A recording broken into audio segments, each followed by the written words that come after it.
Assalamualaikum warahmatullahi wabarakatuh. Halo anak-anak, hari ini kita akan belajar tentang hakikat ilmu fisika dan prosedur ilmiah. Di SMP, kalian pernah belajar mata pelajaran IPA terpadu. Memasuki jenjang SMA, IPA akan lebih terkonsentrasi menjadi 3 mata pelajaran yang tadinya hanya biologi dan fisika, terus dijadikan IPA terpadu di SMP. Nah, di SMA berbeda nih. Di SMA kalian akan mempelajari menjadi 3 mata pelajaran yang berbeda-beda, yaitu fisika, biologi, dan kimia. Lalu, apa itu fisika? Fisika merupakan kumpulan pengetahuan yang mempelajari sifat dan gejala pada benda-benda di alam semesta. Bedanya apa, Bu Uhti, antara fisika, biologi, dan kimia? Nah, untuk biologi sendiri lebih terkonsentrasi pada makhluk yang hidup. Jadi makhluk hidup. Kalau fisika itu kan pada benda-benda di alam. Di alam ada benda hidup dan benda mati kan. Tapi kalau biologi hanya terkonsentrasi pada makhluk hidup. Sedangkan untuk kimia lebih mempelajari tentang benda-benda secara mikroskopik. Mikroskopik itu apa? Skalanya kecil. Maksudnya, misal nih, di dalam suatu kertas, lebih mudahnya misal nih, di dalam segelas air itu tuh terdiri dari apa sih? Nah, secara mikroskopik, air itu kan terdiri dari molekul hidrogen dan molekul oksigen.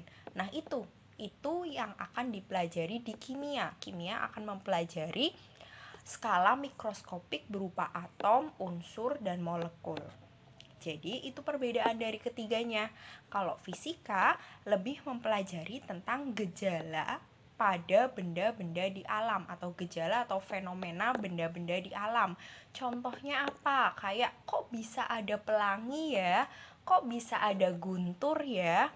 Kok benda yang dilempar ke atas kok kembali lagi ke bawah ya?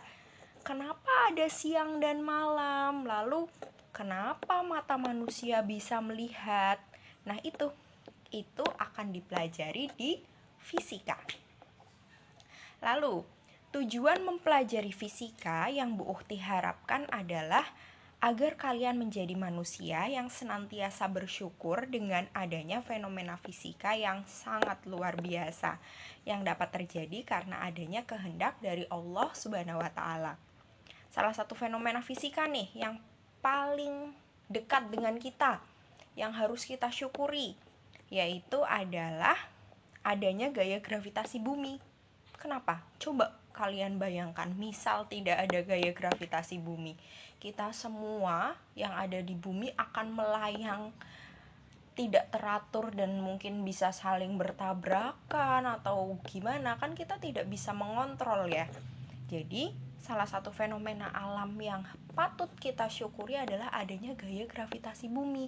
Dengan adanya gaya gravitasi bumi, kita bisa berjalan, berlari, bersepeda dengan mudahnya tanpa kita kesulitan menggerakkan tubuh kita bisa berjalan dengan mudah ya. Kalau melayang, coba kalian gimana mengontrol diri kalian? Kan susah sekali ya. Seperti itu. Nah, jadi karena fisika adalah pengetahuan yang mempelajari gejala alam di sekitar kita, otomatis fisika itu akan sangat menyenangkan, akan sangat mudah, dan akan sangat menarik untuk dipelajari. Karena fisika itu fenomenanya sangat dekat dengan kita. Jadi akan sangat mudah diterima penalarannya. Lanjut. Ilmu fisika merupakan ilmu yang di dalamnya mempelajari tentang sifat dan fenomena alam atau gejala alam dan seluruh interaksi yang terjadi di dalamnya. Sehingga ilmu fisika dapat dipandang sebagai produk, sikap, dan proses. Nah, ilmu fisika itu bisa dianggap sebagai produk, sikap, dan proses. Hal ini disebut dengan hakikat ilmu fisika. Hakikat ilmu fisika berarti memandang fisika sebagai produk, sikap, dan proses. Contoh yang pertama, fisika sebagai produk. Produk yang dimaksud dalam fisika adalah kumpulan pengetahuan yang dapat berupa fakta, konsep, prinsip, hukum, rumus, teori, dan model. Contoh di era sekarang itu kan kita sudah mengenali atau sudah ada yang dinamakan teknologi pesawat terbang. Nah, apakah teknologi pesawat terbang itu secara tiba-tiba muncul atau secara tiba-tiba langsung jegrek jadi pesawat terbang yang sangat canggih seperti itu? Kan tidak ya. Itu tuh pesawat terbang itu merupakan produk hasil dari para peneliti. Nah, adanya teknologi pesawat terbang adalah salah satu contoh fisika sebagai produk, di mana kita mengetahui sebuah fakta dan konsep, prinsip, dan juga hukum.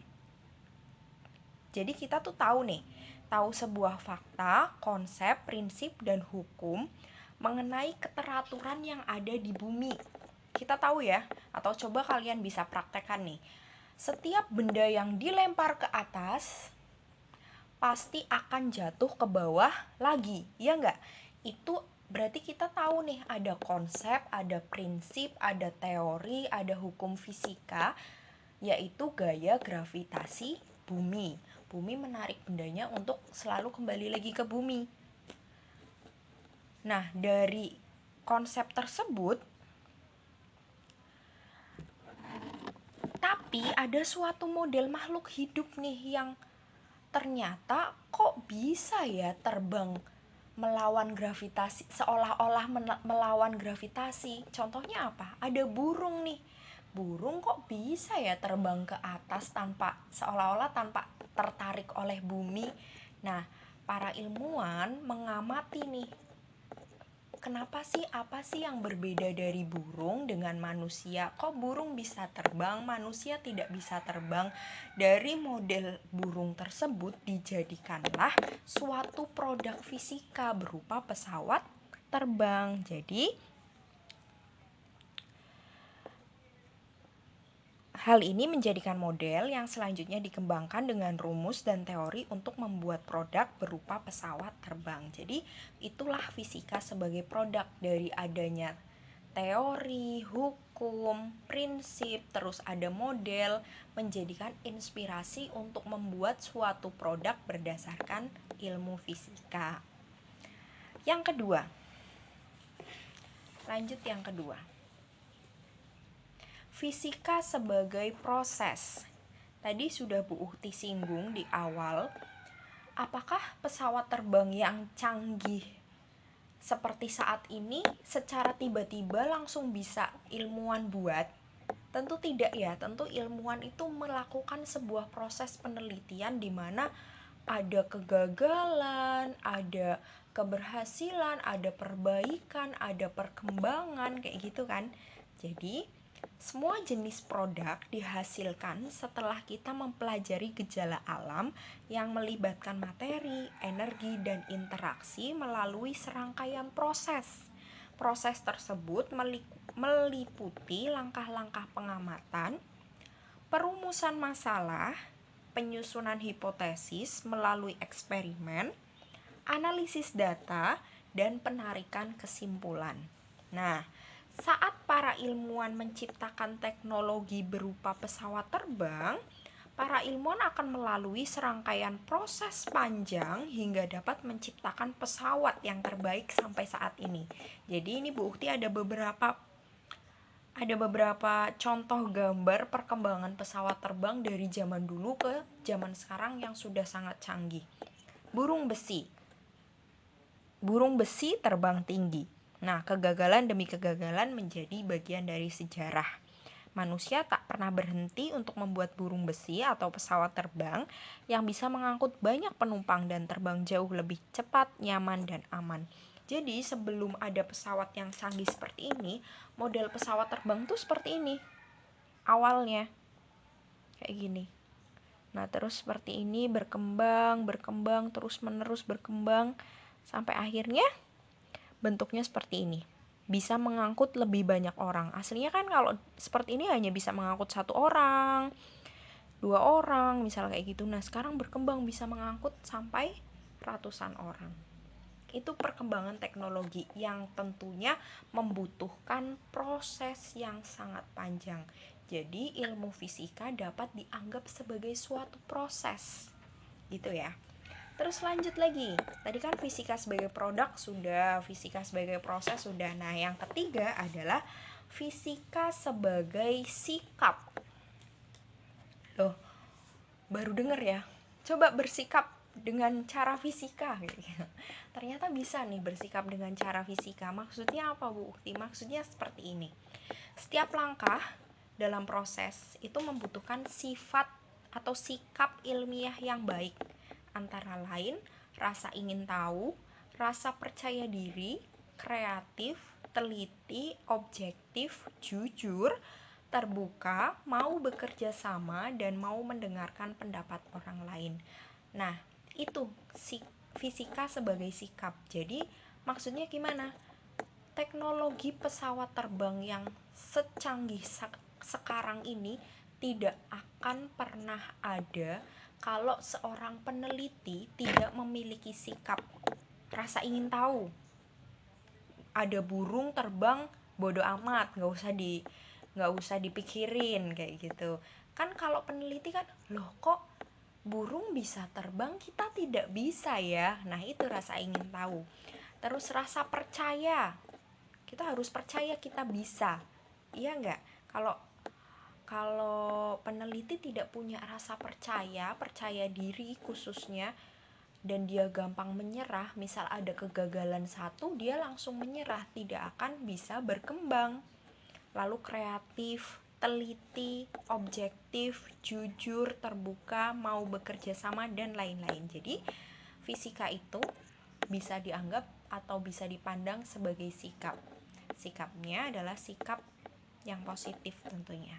Nah, dari ketiga hakikat ilmu fisika di atas, seorang ilmuwan dapat melakukan sebuah prosedur atau proses untuk mendapatkan pengetahuan.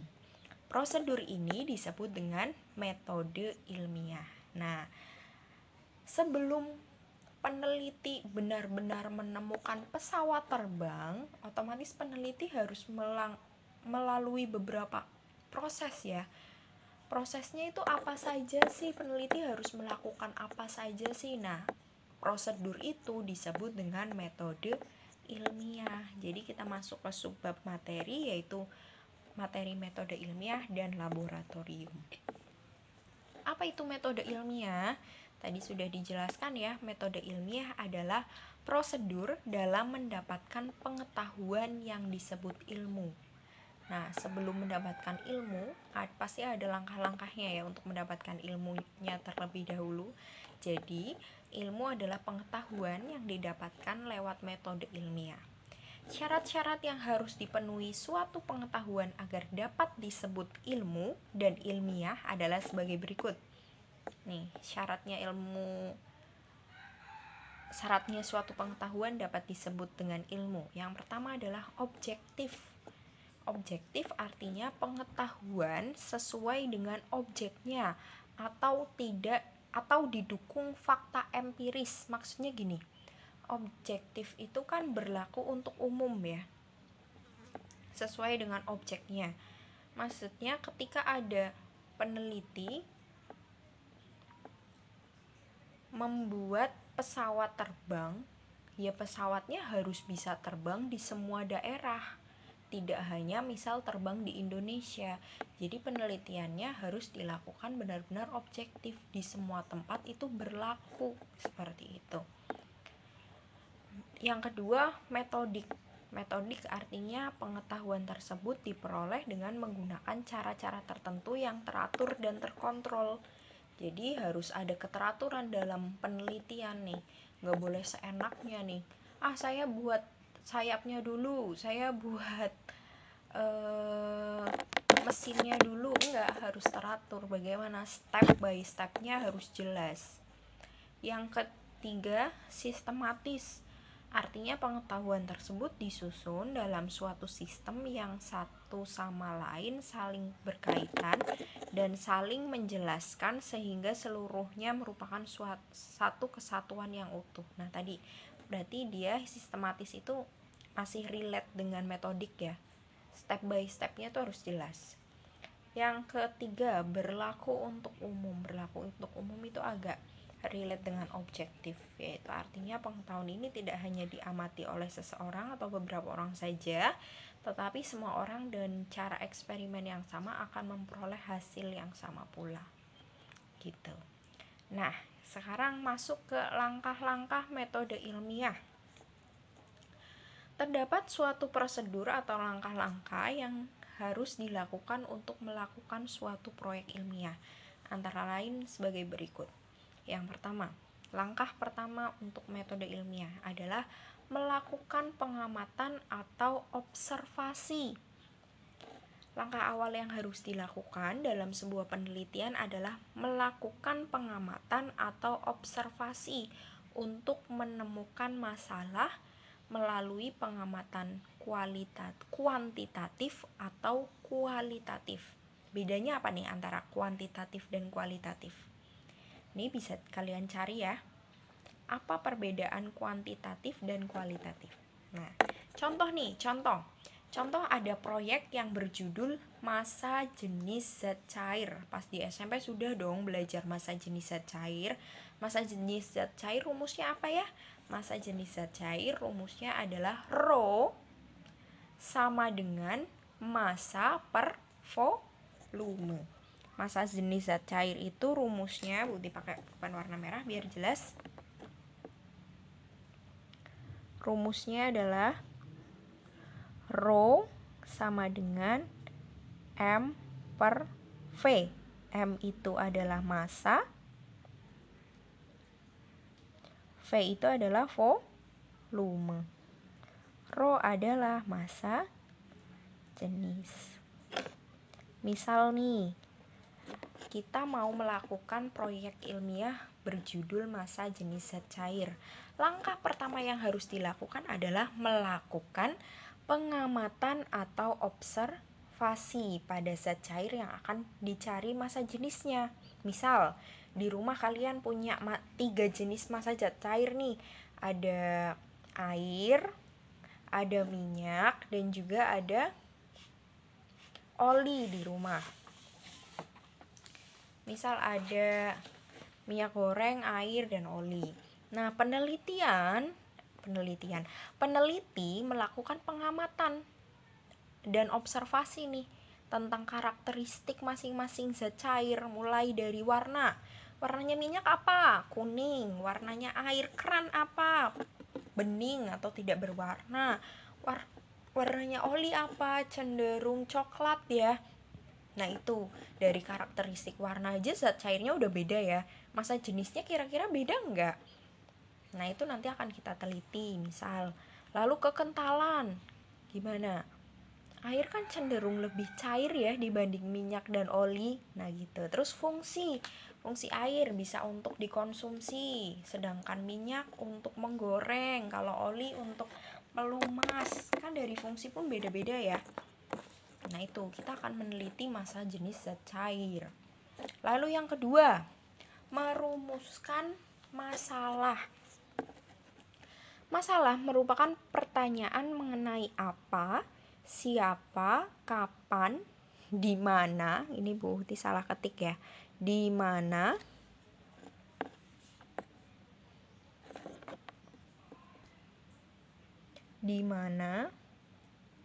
mengapa atau bagaimana tentang objek yang diteliti dengan batas-batas yang jelas, serta dapat diidentifikasi faktor-faktor yang terkait di dalamnya. Contoh nih, masih dengan proyek yang berjudul massa jenis zat cair. Kita kan tahu ya tadi massa jenis zat cair itu perbandingan massa dengan volume. Maka rumusan masalahnya yang dapat dibuatkan ini. Bagaimana hubungan antara massa suatu zat cair pada volume tetap, ini batasnya nih, pada volume tetap dengan massa jenis zat cair. Batas yang ada di rumusan masalah tersebut adalah volumenya tetap. Kita memberikan batasnya volume tetap. Peneliti membatasi penelitian dengan kondisi volume yang tetap. Yang ketiga, mengumpulkan data dan informasi. Informasi atau data dapat diperoleh dari literatur, buku, atau informasi yang ada di internet yang sesuai dan mendukung teori dalam penelitian. Contoh, tadi masih dengan proyek yang sama. Sebelum melakukan penelitian mengenai massa jenis zat cair, sebaiknya peneliti mencari literatur atau sumber-sumber yang lain mengenai apa yang dapat mempengaruhi massa jenis zat cair. Kalian harus cari nih, massa jenis zat cair itu pengertiannya apa yang mempengaruhi massa jenis zat cair.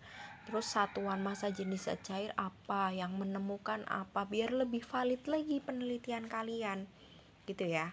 Terus langkah selanjutnya adalah membuat hipotesis. Apa itu hipotesis? Bukan hipnotis ya, tapi hipotesis.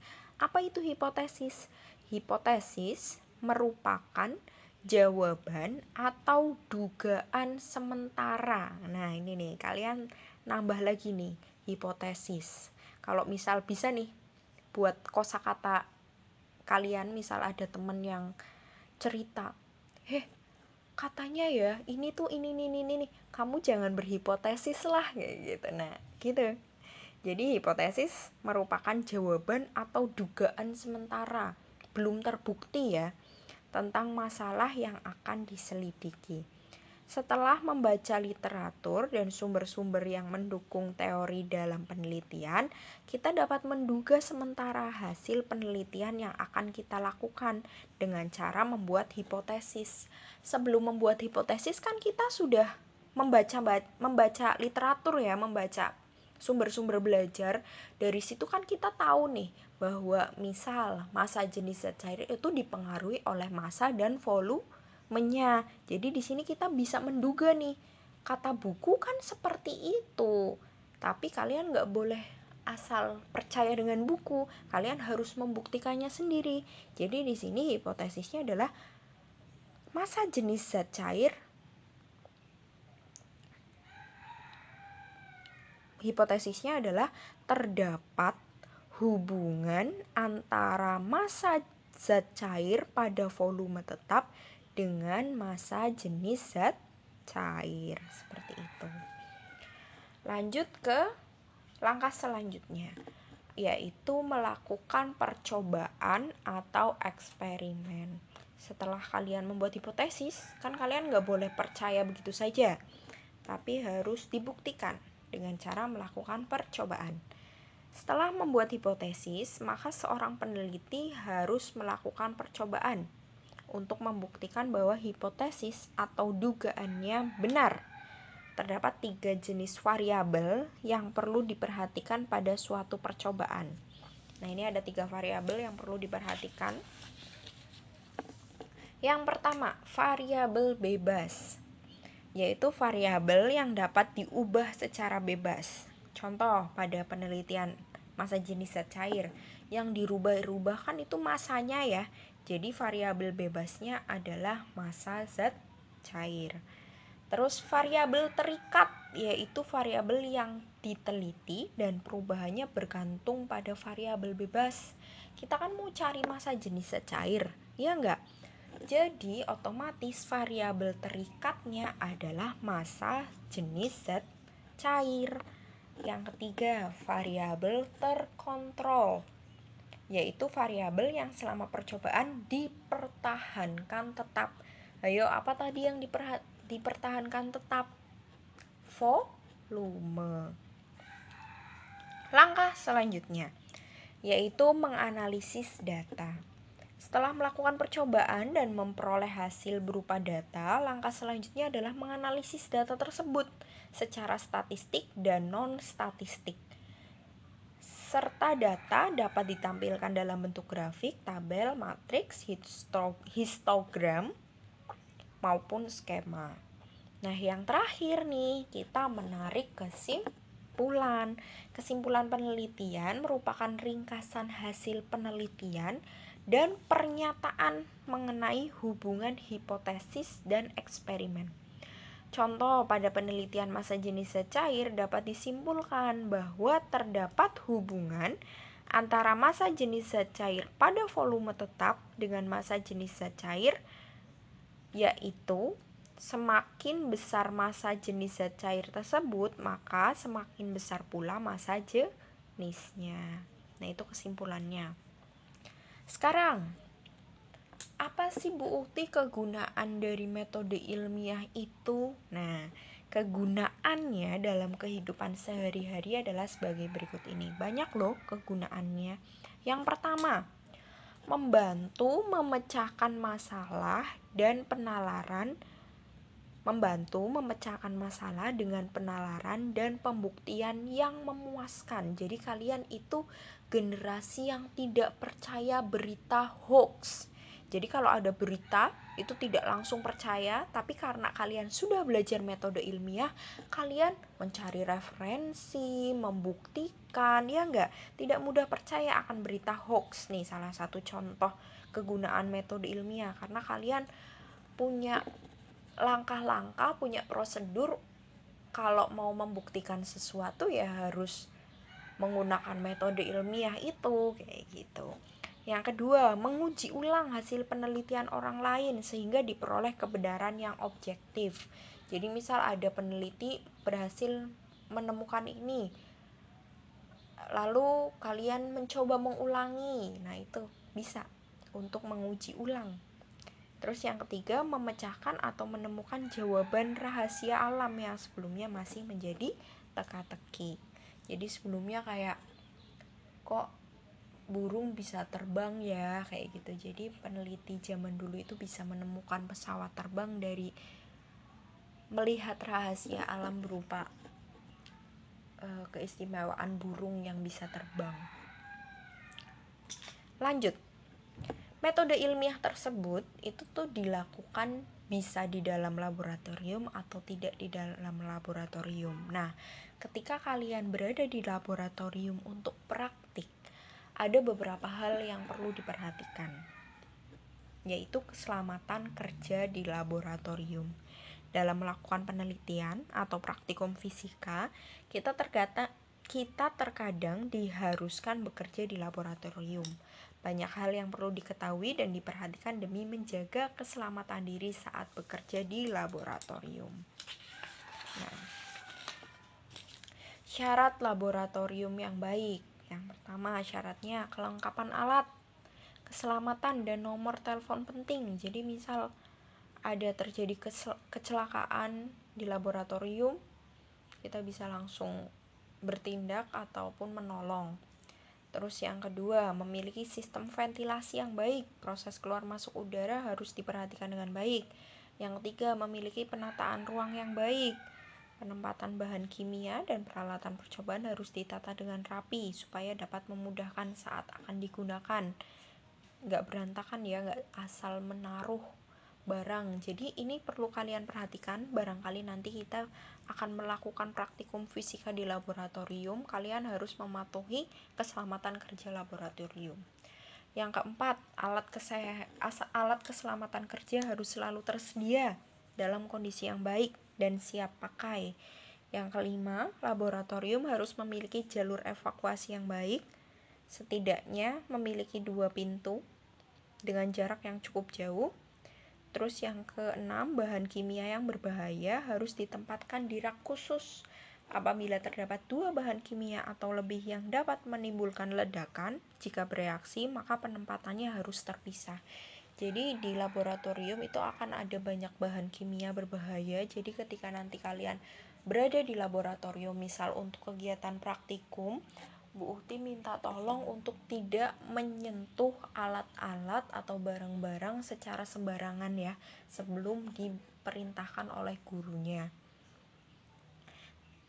Nah, terus ini ada lambang-lambang bahaya di laboratorium. Ada banyak nih. Ada yang gambarnya seperti ini, seperti ini, seperti ini, dan seterusnya. Nah, ini pengertiannya apa sih Bu Uhti? Pengertian dari lambang-lambang ini nantinya akan menjadi tugas kalian untuk mencari masing-masing arti dari lambang ini. Jadi, Bu Uhti nggak jelaskan, tapi ini akan menjadi tugas kalian ya. Karena kita harus belajar mandiri juga. Selanjutnya, peran fisika dalam kehidupan. Nah, asik sekali nih membahas peran fisika dalam kehidupan karena sudah banyak sekali ilmu fisika berperan dalam kehidupan kita. Contoh yang pertama di bidang industri. Banyak penemuan-penemuan baru di bidang industri yang ditemukan melalui penelitian fisika. Contohnya, bahan semikonduktor, peralatan optik, bahan polimer, dan penemuan mesin-mesin industri. Mesin-mesin yang ada di industri itu pasti karena ilmu fisika ya. Jadi memudahkan roda itu kan sangat memudahkan kehidupan. Itu pun karena ilmu fisika. Yang kedua, bidang teknologi. Banyak peralatan teknologi canggih nih. Malah yang dekat sekali dengan kalian yang menerapkan konsep dasar fisika. Contohnya apa? Layar LCD pada handphone, monitor komputer, TV, dan lain-lain. Nah, itu merupakan peranan fisika dalam bidang teknologi. Terus selanjutnya ada di bidang transportasi.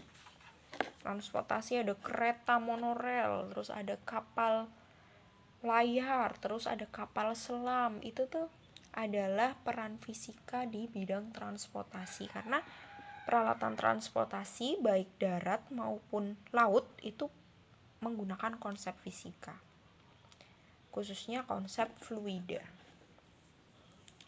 Lalu bidang telekomunikasi, penemuan peralatan telekomunikasi menggunakan konsep tentang gelombang ya, kita bisa berteleponan padahal kita ada di jarak yang sangat jauh.